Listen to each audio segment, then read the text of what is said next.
Welcome to the No Name MMA Show, the best damn MMA podcast you've never heard of on this gloomy November 11th, 2020, Veterans Day. Thank you for your service, you know. Mm-hmm. Yeah, thank you. As always, you have Juan Chavez, Nina Hager, and me, Andy, and we have a good one this week. We'll be talking about Glover Teixeira being a true ageless wonder, to the recent drama of this week's main event, to the injury that could possibly lead to the Fighter of the Year. But first, it's over to Juan for the No Name of the Week. No Name of the Week. Again, it comes from the Contender Series that comes on every Tuesday at ESPN Plus. Don't miss it. Nathan Levy, he finished the match in the third round with the arm triangle. He had control for nearly 2 rounds, a total of 8 minutes and like 30-something seconds. So almost 2 rounds. He outstruck his opponent. He dominated the match pretty much in every fashion. And then on top of that, he finished it with our favorite arm triangle from half guard. So keep the streak alive and keep winning, and can't wait to see you again. Sweet. yeah, congratulations. Ooh, I can't wait to watch these fights tomorrow. So I forgot to watch them today, but now I'm like super eager. Mm-hmm. Man, they're really good. This one guy, Moda, I wanted him, but he didn't finish the guy, so it is what it is. Yeah. Damn, Oda, he's talking shit. Come on, Yeah, dude, stop being a bitch. Oh, fuck. Well, never mind then. All right, and then on to the MMA Minute. First, let's just go back and think through some of the fights that we saw last weekend. First, I don't think we can say anything other than that ear incident. That was nasty. That's all I think I have to say to jog everybody's memory. But nasty. This fight happened during the prelims. Ramiz Brahamias? I couldn't tell you. I could not. Well, he caught a nasty elbow by Max Griffin, which caught his ear perfectly and almost tore his ear completely right off of his freaking head. They only tore it halfway off. I swear. It was, honestly, I was squeamish watching this. I had to like put my hands up. I could not watch a replay even if they would have shown it. It was so bad. I went on Twitter immediately to find a picture of it because I wanted to see a closer version of it. You can like start seeing the inside of like the cavity hole. It was not like right there, but you can tell just one more centimeter and it's there. His cartilage was just so inflamed and bare that it looked like his brain coming out of the cavity in his head. That's what the opponent thought it was at first. Was that his brain was coming out? That's why he stopped. He was like, "Bro, you need to check this, man. You need to check this, man." Bro, that was nasty, and I just wonder how long that'll take for him to heal up. Because I mean, granted, 6 months. I told you this. 6 months. No, it's not gonna happen in 6 months, bro. Come June, that guy will be back. His ear literally like went up and like confetti of blood. Like it was just. I think that happened to Ashley Yoder in a fight where her ear was like, I don't know who. Like he already had cauliflower ear, and then he took an elbow to the. Yeah, it was like an elbow going in, and then it caught the top of the ear bridge, and then. Ramiz took a beating, both clean and unclean, that whole entire fight. If you ask me my personal opinion on the law that is the UFC that should be put in place, he got hit in the groin twice before that. Yeah. And he had really, really had a tough time with it. And honestly, he was just getting the shit kicked out of him. And I didn't know if I would call that totally a fair fight, but... the kicks to the groins, Paul Felder has been counting them because gotten they're so prevalent. Yeah. And he's trying to make a statement like, yo, this stuff is happening. But it's not part of the sport, but because of the physical altercation of it, it's going to happen. But 2 times, especially to the point to where this guy was almost about to throw up. After the first one, no points, just a warning, and then just a don't do it again. No point, no disqualification. I think it should be warning, point, disqualification. DQ. Yeah. We should make DQs great again. Yes. Like, fucking make motherfuckers get disqualified. I know you did not reference Donald Trump into hey, the podcast. Hey, build that wall, man. Dude, Just kidding. We don't support that. If a Mexican restaurant doesn't have fucking free chips, ignore. Build that wall. That is a white Mexican restaurant. I just think that, like, you're right. It is a full contact sport. It's bound to happen. But there's no reason from both or one opponent that it should happen more than one time. Accidents are not accidents if they keep happening because you're doing the same thing. Yeah. And that's just that could be the same thing said for the eye pokes. Yeah, exactly. Yeah. Like, you keep your fingers closed. You know that you're doing this in a fight. Like, you know shit happens. Yeah. Don't turn to Mike. Yeah.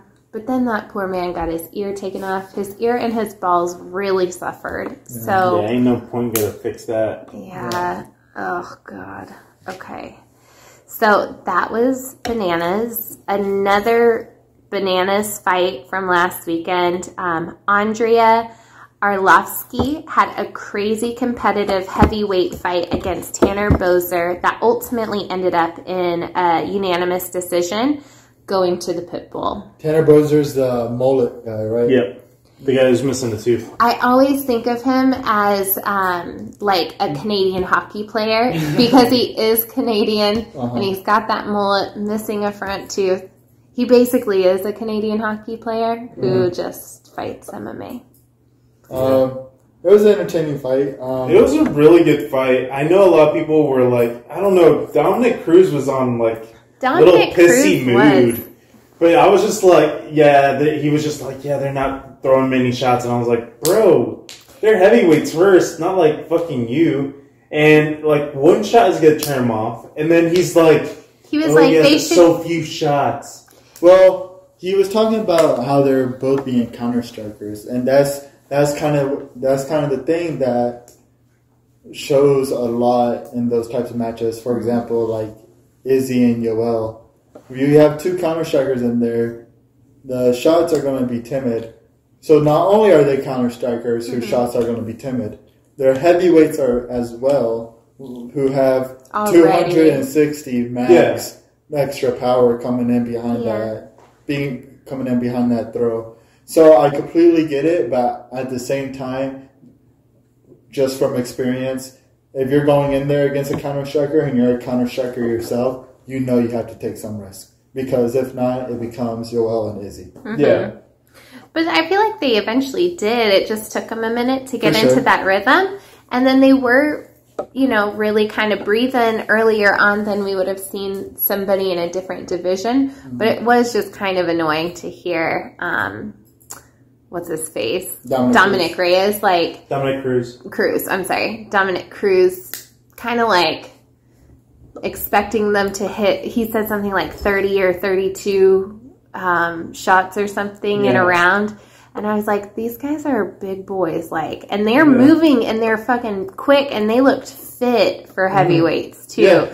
So I mean, they were working. They were doing. I mean, I'd rather see a tentative one where I'm like, ooh, they're really trying, versus like Anthony Smith just fucking swing his heart out for 1 minute and then it's just a beatdown. I like technical, but I like people taking risks, so I don't want the whole. I'm okay. I get it. I'm okay with the first 2 rounds being technical. That third round, you better be freaking swinging. Like, you got to know if you're winning or losing, and you have to like go for it. But it still was a competitive fight. Like, it wasn't terribly 100%. boring, and it didn't seem too terribly passive, but you're right, yeah. Mr. Worldwide. Mr. Worldwide. From Bellator. No, not fuck. Why does that piss me off so much? That just makes me so mad. Oh. I don't even, it's not even nothing. Whatever, fine. I'm going to get so good at UFC this weekend. Okay. So fucking good. All right, moving on to the main event we witnessed last Saturday. An amazing back and forth between Thiago Santos and now the number one contender in his division, Glover Teixeira. Glover found a rear naked choke in that third round, which he had almost totally had in the second, but at the friggin' clock. He also came back because he was getting pieced up before that. He was getting pieced up before that. So that was such a his good fight. fucking chin. Yo, that man is like what 41 something. Holy straight fuck. up 41. 41. That's it. Like what? That was a really, really good fight. I honestly was pulling for Glover and then thought, though, that Santos had it. And it was one of those fights where the whole time you're not sure who's winning because they both were kicking ass. I thought Thiago was going to get it in the bag just because Glover's old. He's an old man. He is. That's true. That's what I thought. I did not put him in the running for a championship fight way. because Thiago just came back from beating John Jones. And made him up. Well, he lost, but I thought the betting odds were way too off. It was almost like a Sean O'Malley Cheeto Vera. Like Thiago Santos. Sean O'Malley was like favorite by a lot. Where Thiago was favored by a good bit, but not as much. Well, he just beat John Jones. That's what I'm saying. Like, yeah, he did beat John Jones, but he also did damage. And Glover has been looking really sharp. And Glover was underdog by like 290. A whole lot, yeah. So if you had bet on Glover Teixeira for that, you would have won a pretty good money. And I should have done that, actually. We need to fucking start betting $5. We good. Nah, $5. Let's go, man. Only $50. Oh, it takes one, man. And to kind of cut you off, maybe before we get into that, we do have this topic come back up a little later in the show where we'll talk about that whole division and where we think that should go. But just to catch you before we get into a lot of that. Moving on, Amanda Nunes has rumored to have pulled out of her fight against Megan Anderson for UFC 256 due to injury. Fingers crossed that that's not true, and if it is, we're wishing the Lioness a speedy recovery. Regardless of what it may be. Yeah. She's going to have a blast recovering. She's just going to be with her baby. I mean, yeah, but like also... She wouldn't have taken it if she didn't want it. Assuming that there's something wrong with her. She's going to feel like shit with a newborn baby. With if it's like that fucking bad. With a wife who just gave birth. Yeah. I've been looking at her Instagram. She's having a good time. Well, she's having a good time because she got money, but... Oh, yeah. There you go. Andy, social media only puts up all the good stuff. That's actually what's going on. That's their whole life. That's my reality. I want to live it. Leave me alone. Speaking of injury, Macy Barber is returning after she had quite a knee injury during her last fight. She is going to be going up against Alexa Grasso, which is scheduled for February 13th next year. That's going to be a really good fight. Yeah. I think it's the perfect matchup for Macy, who's been talking all that shit about her being so good and blah, blah, blah. Well, Alexa Grasso will be her perfect kind of like, all right, where are you? Yeah. Do you even deserve to be ranked? Yeah. Because Alexa Grasso is nothing but moving up, so we'll see. That division's going to start getting really good really quick.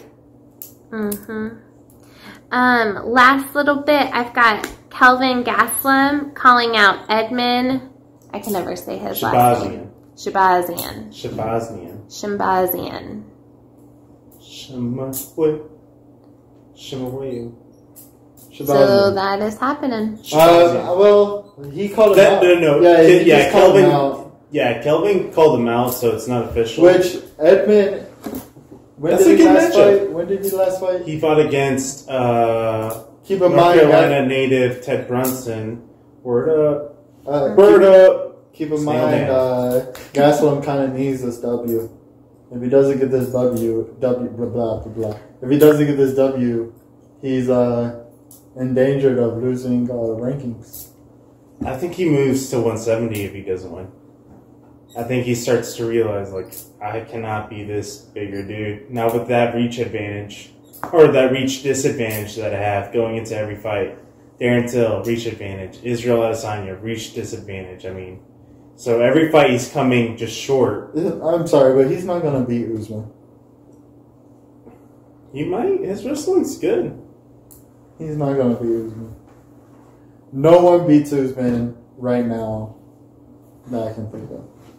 GSP? GSP's not. Hamza? No, you can't bring him in. Hamza? No, not Hamza. Say what? No, not him. So Hamza will not beat Kamaru Usman? No. Say it. Say it louder. I say it. Okay. Everybody, you heard that, right? Chimaev will not beat Hamza Usman. Chimaev, #1 fan of the show. You heard that? Come on. Come on the show. You won't beat Usman, but definitely come on the show. Wow. Okay. Mad disrespect. He's doing good. To the newborn baby god. 100% he's doing good. The newborn baby MMA god. You're. Oh my god. So what do you? Going on a little rant real quick. When Chimaev does lose, eventually he will never lose. Eventually, when he does lose, what do you think of him? He won't lose. But if he does, he'll beat Khabib 2.0. But if he does, he already is. Just won't. That's what I'm saying. Like, you're asking, what if Khabib does? Khabib but Khabib would never. Well, there you go. No, but no, come on, you gotta have the no. All right, Hamza, I apologize for Khabib is literally like a one in everybody's lifetime. One in type two, thing. Two in a lifetime. I don't know. I don't think so either. I don't think that there's Khabib and Khabib 2.0 at the same time. Yeah. No, I don't think that's going to happen. And speaking of the Khabib and Gaethje fight was just put up on, what was it, on ESPN Plus? Yeah. ESPN Plus. Listen to all of this advertisement we're giving you. Also for free 99. But we can talk prices. Hit us up. But I just saw that fight for the first time yesterday, and I was about to cry for real tears. Honest to God, that was the most gnarly freaking thing I've ever seen in my life. I didn't get to watch it, but I was keeping up with it like as much as I could. Like in that moment, I was on Twitter. I was like literally everywhere trying to figure out what was going on. And as soon as I figure out, man, well, I hope we fight. I hope we see him. I know. Again. I don't think this will be the last time. I think it will be, but oh god, I think it'll only be for GSP. I think that's the only reason he'd come back. I don't think he's going to hold up against Conor. Ali Abdelaziz was like, there you know. But the reason why it won't work, unless GSP comes back on his word, the reason why it won't work is because Khabib's not going to do it unless it's at 155. GSP says that he cannot make 155 anymore. I think he does at 160, but who knows? Who knows? This I have no idea. But I agree. I don't think that the God-like mentality that is Khabib and what you're saying, the next baby god of Chimaev, yeah, I don't think they exist at the same time simultaneously. Somebody has to implode. Someone has to implode. And Khabib is pretty much set. So I would just statistically think that Chimaev is. And if Chimaev is fighting, all right, so we also have to keep in mind Khabib and how he fought. He fought 2 times a year, maybe 3 if we were lucky. Yeah. Chimaev who has fought 3 times, and 66 days. Yeah. So just keeping up with that. If he's putting in more fights than Khabib, then more than likely he's going to lose because. And all knockouts. Yeah. I don't know how you can get injured or lose when you're knocking out people with one punch. How do you punch lightning? But are you going to? But to be able to do that all the time. He's going to do that all the time on him. You just don't understand because you're not a believer. But you didn't believe about The Simpsons, and look where you're at now. All right. So I don't even want to. I don't even want to get into this. I said what happened. I said what I do, but nothing happened. I said what I said. And good day, sir. I said good day. All right. I said good day. That's it for the MMA Minute. On to Andy and his scare tactics with the over-under. So for the over-under of this week, we have a really weird main event situation just because some things have been moving around. So we have Eric Anders going up against Antonio Arroyo. Eric Anders is the favorite at -130, where Antonio is at +110. After that, we have Julian Marquez versus Safarov. Oh my goodness. So Julian is at -280 favorite versus Safarov at +240. Corey McKenna against Kay Hazen. Also, by the way, I think they're going to be the 4th youngest matchup in UFC history. I think they're both 21. Or something like that. But Kay Hansen or Henson or whatever is favorite at -225. And Corey is at +185. After that, we have Ronda Marcos at +155 favorite. Underdog against Kanako Murata. After that, we have Jose Quinones against Luis Moca. Luis Moca is favorite at -135, and Jose is at +115. For the co-main event, we have Abdul Razak Al-Hassan as favorite at -230 against Chaos Williams, who is at +190. And then for the main event, we have Paul Felder at +165 as an underdog coming in with 5 days notice against the 3-fight losing streak Rafael Dos Anjos, who's making his return to 155 at a -190 as a favorite. So that is it for the over-under this week. So, don't gamble like you know what I mean. Like, just don't do it. Don't be a sap. But sometimes people that do that, like, they get shot by BB guns or their windows get smashed in. So think about it. Think about it. But yeah, that's it. Okay. Let's move on to our main things. To kind of circle back and finish the discussion about Glover, he just did the damn thing, and holy freaking chin, who knew? There has been, just an instant question about whether or not he deserves to go up now that he is the #1 contender against the champ, Jan Blachowicz.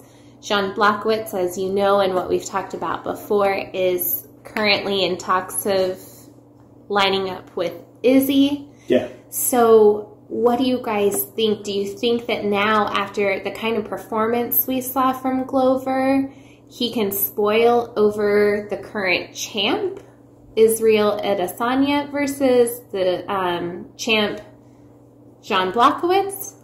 Or what do you guys think? How should this order really go? I think Jan should fight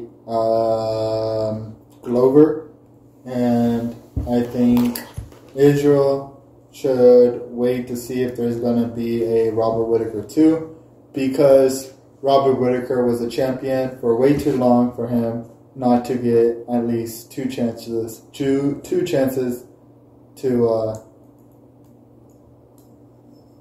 fight Izzy for the championship. This being his second because I guess he lost the first. He lost the first one, so this would be the second one. So he deserves to be get a rematch for his belt.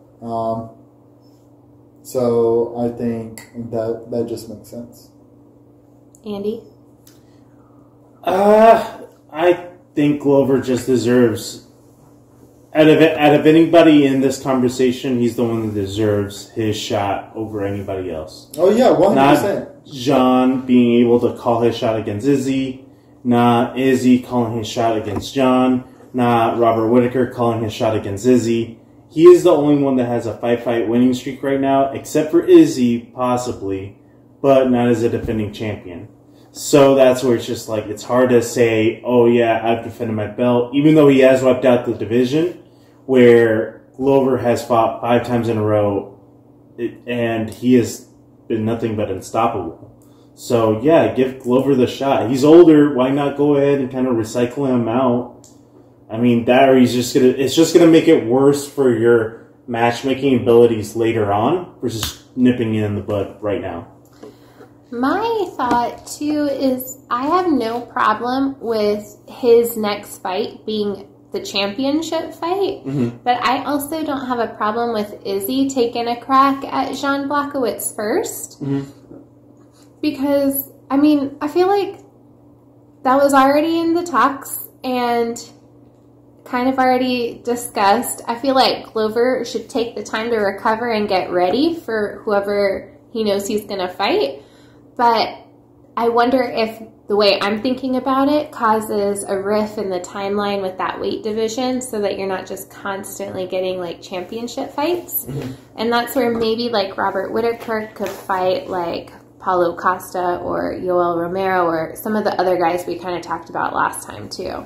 Well, so this is what would happen if Izzy is the one that fought for the championship. Izzy fights for the championship. And that's what we're projecting January that happens? Or December? I think January. No, that would be February. No, so 100% John, it would either be... John said that he cannot fight until March. Oh. January, you have the main event against Dustin Poirier against Conor McGregor. So you cannot have a championship fight there. Yeah. So that means February or March are the only 2 pay-per-view slots left. All right, so February, being the earliest. So, but then you have to look at it in the numbers perspective. Glover versus Jan Blachowicz. After you already had Conor McGregor and Dustin Poirier sell a ton of pay-per-views, sells nothing. Izzy could get that pay-per-view. Izzy could. But also, I have no problem with Izzy fighting John first, and then if the winner of that fights Glover. Is that crazy? But that's where, if Izzy fights John and Izzy wins, his next fight is going to be John Jones. Okay. Yeah, so then Glover at that point would be still waiting for John Jones and Izzy happening possibly at 205. No, he wouldn't, because this is what would happen if Izzy fought for the title. Izzy would fight for the title. Let's say he wins. Okay. He would be going guaranteed. I'm willing to bet money on it. Izzy will not fight John Jones at light heavyweight. Izzy will fight John Jones at heavyweight. Because his plan has always been I'm gonna eventually get to heavyweight anyways. So being able to take John Jones' light heavyweight belt because he vacated it. So being able to kind of rub that in his face. Yo, I might have not beat you, but I have this. This is now mine. Now I'm gonna actually come and take yours. And I think that kind of has a bigger message than, I'm going to take your belt. How about you come and try to take it from me? Oh, you can't. No, I'm going to take your old belt. I'm going to come to you and get your new belt. I got both your belts. Also, I feel like, too, like, sitting in that number one contender spot for a little bit doesn't really hurt anybody if you have such a competitive and, like, political thing going on with some champions who are champions. Like, I'm kind of okay with on it. But that being said, it will hold up the division because either he vacates the light heavyweight championship, and then that would put Jan versus whoever. It could do Jan and what's his face, like Glover. Yeah. But that would mean Glover is waiting. So I guess if the answer to the question, should Glover wait or not, he shouldn't have to. Mm-hmm. Are people going to understand if he does? And are a lot of people really going to be mad about it? Mm-hmm. No, because Glover will be overlooked by majority of casual MMA fans. Yeah.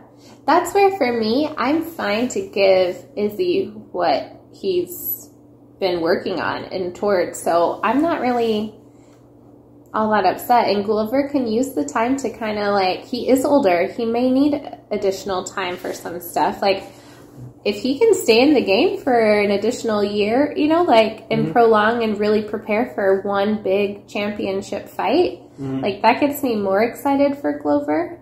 Personally, as a fan, but I think a lot of the casuals are going to be like, no, Glover, is he even going to be able to maintain the championship? What's the point? Give it to Izzy, blah blah blah. But bro, dues need to be paid. Yeah, dues need to be paid. He definitely has paid his. Yeah, UFC needs to pay theirs. Yeah. Yeah, that's it for me. I'm honestly, I shouldn't say. I mean, I'm just okay with whatever happens. Personally, Glover obviously deserves to go up for a championship fight. Izzy deserves a championship fight too. I mean, it's just horrible timing, you know. Yeah. How everything played out. But honestly, if anyone were to take the back seat, it should be Izzy, because he doesn't have to rush his timeline. He's not. Yeah. He's not. He has a championship, right? He doesn't need to rush anything. Yeah. Glover, he's 41. He's about out of the UFC. So. Yeah. Yeah. That's tough. Okay. All right. Are you guys ready for some more drama? Let's go. Okay. So this particular string of drama is between Rafael Dos Anjos, RDA, and Islam Makhachev. They were scheduled for this Saturday, November 14th. However, Islam had to pull out. We're not quite sure exactly why just yet. It's undisclosed. RDA had reached out, I guess, to Mike Chandler to step in and save the main event. Instead of stepping up to the occasion, he declined, saying he had something else planned, which is the lamest excuse, I think, you can probably use. Well, it's not even, like, really an excuse. Like, I guess he doesn't owe this guy anything to, like, but anyways, go ahead. Yeah, like, already got something else planned, sorry. I feel like, if you're just going to make an excuse, blame it on something more like, I don't have 5 days to make weight, and we would understand that, but whatever. Luckily, out of nowhere, Paul Felder has swooped in and saved the main event on a 5 days notice. Who do you guys think has more to lose at this point? Felder or Anjos? More to lose, more to gain? To lose, I think Dos Anjos. I mean, he's the one stating that this is going to be his grand return to the division that he left for 170. So now it's just, and he's saying like, oh, it's wide open now that Khabib's gone. You know, there's no champion. I can be that guy again. Yeah. So if he loses, especially to an opponent that's coming in 5 days notice. Yeah.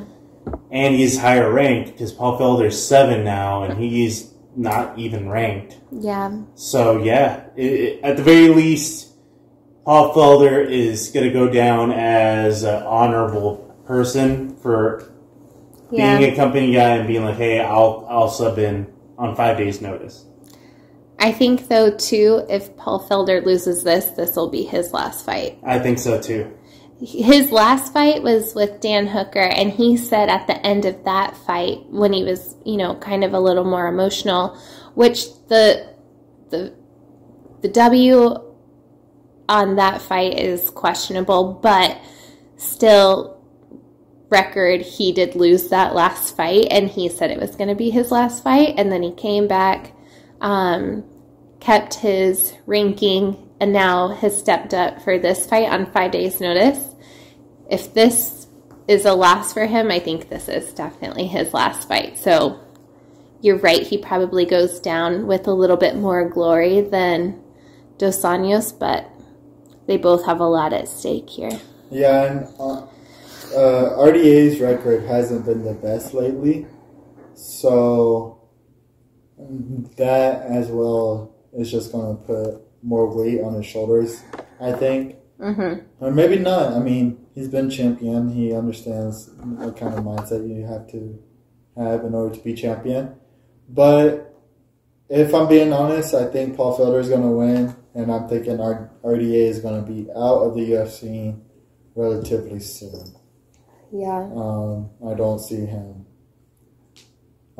being champion anymore. He was a force to be reckoned with back in the day, but damn, it's close to say that You're this is both of their one of their last fight. I'm just saying that you verbatim said he used to be. Yeah, I mean, yeah. You know what? Yes. Yeah. He's not what he was, and just like people are saying, Jose Aldo has, kind of lost it. Mm-hmm. I think RDA has kind of lost it. Yeah. That's fair. So whoever wins or whoever loses this fight, it's probably their last fight in the UFC. Yep. Dun, dun, dun! Yep. So many people are just dropping out of the UFC, it feels like, huh? 2020, man. Holy freaking It's been a year. Yep. Oh, fuck. Left and right. I had an idea last night I have to tell you about later, but it would be like tell the podcast. It would be like a tell the podcast. You get it. All right, I'm gonna trademark this statement. Freak like section. No, it's like instead of a New Year's party, it's like a farewell party, and it's like get out of here. But it's like we're kind of like celebrating all of the shit the world experienced in 2020. I don't know if it will ever end. I think it's too soon. We get a new month at the end of December. The clock goes backwards. Yeah. Jeez Louise. It turns November 1st. Crikey. All right. And then last but not least, we have excuse me. Oh my God, there's so much happening here. We have an unfortunate injury of Darren Till, who was scheduled to fight Jack Hermansson on December 5th. Hermansson said that 5 different fighters had declined to step in for Till, but then Kevin Holland agreed to the challenge. If Holland wins this, is that enough to solidify his status as Fighter of the Year? Because he does have 5 possible wins in a fight year, which would make him the 3rd one to do it in the modern era. How many does Chimaev have? Which is another follow-up question I have. Or does Chimaev have the advantage? How many fights does Chimaev have? If he wins against Leon, it'll be 4.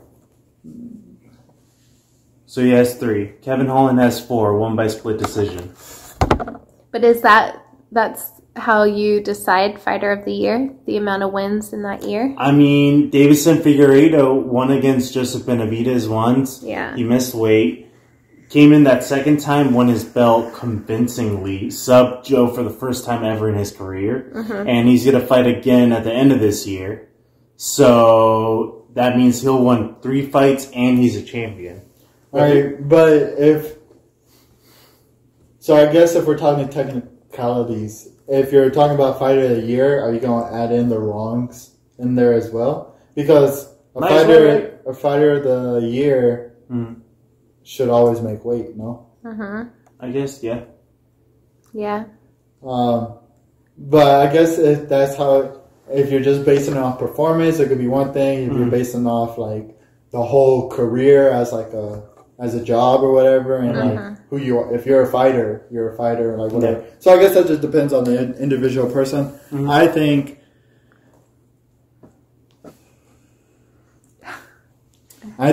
Kevin Holland is definitely in the running. Was it Jordan Buckley? Is definitely Joaquin Buckley. Yeah, he is definitely knockout of the year, but I can't say fighter of the year because he lost to Kevin. Yeah, and the thing with Kevin is, so say he wins against Leon, or no, not Leon. Say he wins against Jack Hermanson. What's better, him winning against Jack Hermanson and coming in at 5, or Hamza Chimaev with the skyrocket? Yeah. And the amazing performances, and 2 separate weight classes, and he beats Leon, whatever. Edwards. Yes. I am now officially on that train. Like, my potential other nomination was Justin Gaethje for a while because he beat Tony. Yeah, and so now and Khabib. You were not on that train. No. That's what I'm saying though. I was on the Khabib time train. So if he beat Khabib, 100%. Then Justin Gaethje would have been fighter of the year, I think. But but I think it's just like the most impressive. Like, we've never ever seen this guy in the UFC. So Chimaev is the fighter of the year, I think. But I feel like still it's an honor to be a nominee. You know? So I think it's great that Kevin's on there, but also I don't think that is going to outweigh what Chimaev has done already. Yeah, that's true. I don't have any. I think it's going to be very, very close. I think it's going to come till the end of the year. Yeah. I mean, going into last year, we all knew that Jorge Masvidal was probably going to win, but Israel was like very, very sharp looking. Yeah.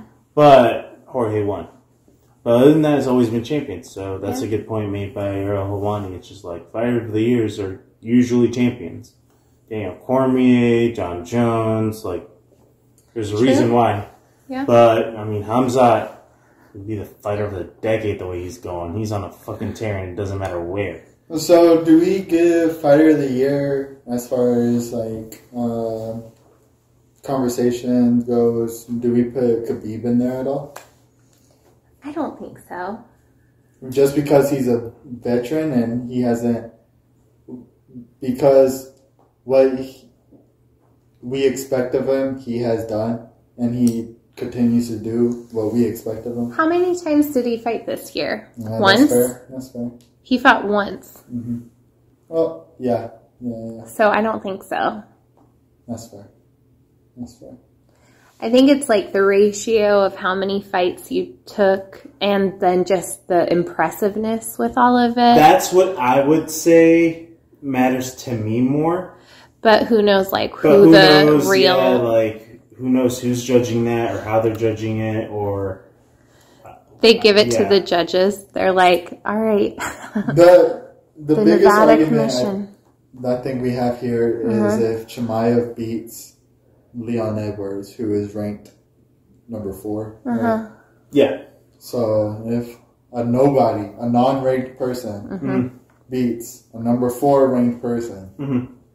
I think that would push precedent aside, and it wouldn't go to a champion, and it would 100% go to Chimaev at that point. Yeah. So, and that's where I think that, like, if we're looking at it like by what Ariel Helwani says, then it could even be Izzy. Are we going to talk about Leon Edwards? No. I want to bring up something that he said. He says everything that what's-his-face Chimaev has done, he has done as well. Okay. He has not fought 3 times in 66 days. That's the only thing. Other than that, yes. But he has not fought 3 times in 66 days. Out of nowhere. Like, he just started I don't care. I've talked about him like half of our episodes. That's not true. I think we talk about John Jones 3-4 times more. And we hit him. We talk about them both a lot. Yeah. Haters, dude. That's what we are. We're haters. We hate on them a lot. Person, nothing but facts. John Jones, piece of shit. Leon Edwards doesn't like to fight, even though he's a fighter. Wrong profession, maybe. I don't know. But yeah. So from Andy, the person that hates John Jones and Leon Edwards, to Nina, the person who hates Greg Hardy really the most. No, I 100% hate John Jones the most. Juan Chavez, though. I've hated him for longer, so that doesn't even. I mean, yeah, that's fair. Who is your guys' our listeners' pick for hater of the year? Oh yeah. Oh hell yeah! Out of the three of us, the amount of hate that I have versus you have versus you. Oh, I see. Perfect. You know what I'm saying? Yeah, we'll see. I think I'm gonna vote Juan. I think Andy, he talks the most shit. He said he fuck does. Yeah, you hate on. You can still get it, John Anik. You hate Juan hates John. Andy hates everybody. I hate Greg. That is the T. So you guys vote who is the biggest hater. Baby, put this on the Instagram as like a survey. Yeah. Or something. Or a multiple choice or something. Uh-huh. All right, perfect. Who's the biggest hater? Biggest hater of the year. And with that is it for the No Name MMA show. If I can say so myself, I do think it's the best episode we've done yet. Thanks for listening to us talk a bunch of shit. Thank you for listening to it. We'll talk to you next week. Later. Have a good one. Bye. Damn.